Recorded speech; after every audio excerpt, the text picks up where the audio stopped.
স্বৰ্গৰাজ্য বিধাতাই সৰ্জন কৰে দেবতাসকলক অৰ্পণ কৰিলে স্বৰ্গ ৰক্ষাৰ ভাৰ অমৃত পান কৰি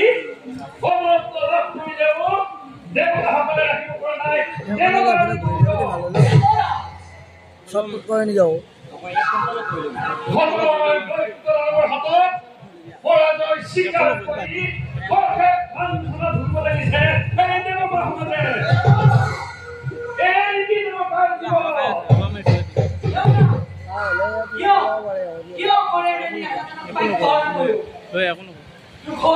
অলপমান ইফালে দিবি খালি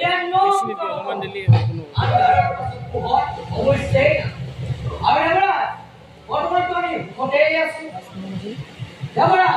সৃষ্টি স্থিতি পলায়ন গৰাকী আমাৰ ওপৰত কোনে কৰিব পাৰে অপকাৰ দেৱ মনোমণ্ডল শিল্প ফেটাই প্ৰকাশ কৰিছে ৰুদ্ৰৰ নন্দনময় কাৰ্তিক দেৱ যেতিয়াই প্ৰয়োজন হ'ব প্ৰলয়ত কবচ হৈছে দৈত্যতাৰে চিন্তাৰ উচিত জানো কাৰ্তিক তোমাৰ বীৰত্বৰ কথা কিন্তু কতবাৰ দৈত্যজনকে ৰুদ্ৰ প্ৰতিষ্ঠাপন কৰি পৰাজয় আমাৰ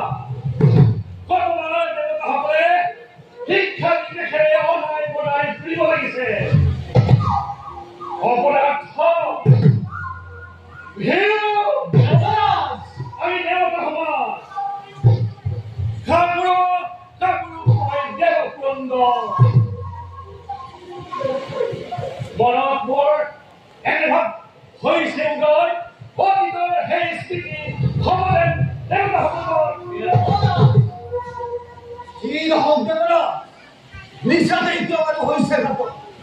যদিও বা দৈত্যজনে বাৰে বাৰে আমাক কৰে পৰাজিত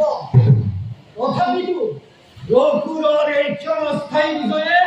কেতিয়াও দেৱতাৰ হোৱা নাই কথা নিশাতে আত্মস্থান কৰি নহব এয়া তোমাক নিৰোধ কৰা সৰ্বৰূপী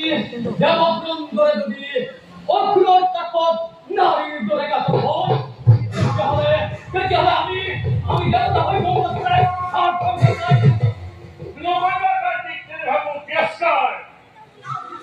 তিনিগৰাকীক ধন্য হয়ে দৈত্যজগতে দেৱতাসকলৰ কাৰ্য সদায় দিয়া ঘাট সেই মোৰ অন্তৰত সদায় সংশয় ভাৱ বজে ভৱিষ্যতৰ চিন্তা পৰিহাৰ কৰি বৰ্তমানৰ কথা চিন্তা কৰা উচিত হ'ব লাগিব আজি অমৰাৱতীৰ চতুৰ্দিশে দেখো আনন্দৰ থাকে যদি ভকতৰ ভয় হৰি নাৰায়ণ দেৱতা দক্ষ হৈ কোনে কৰিব পাৰে অপকাৰ দেৱ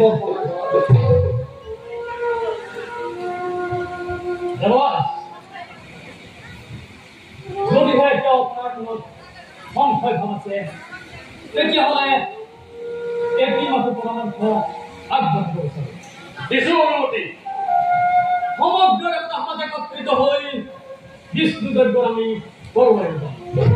আৰু এই বিষ্ণু যজ্ঞ কৰিলে তিনিমাত্ৰ অমংগলৰ চিহ্ন নাথাকিব এই দেৱ উচিত পৰামৰ্শ কৰি আপোনাৰ অচিনে আমি আয়োজন কৰিম বিষ্ণু যজ্ঞ ভাল দেৱতা তোমালোকৰ পৰামৰ্শ কৰি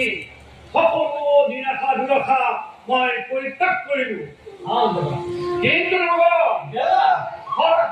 থাকিবা শত্ৰু পৰীক্ষাৰ পৰা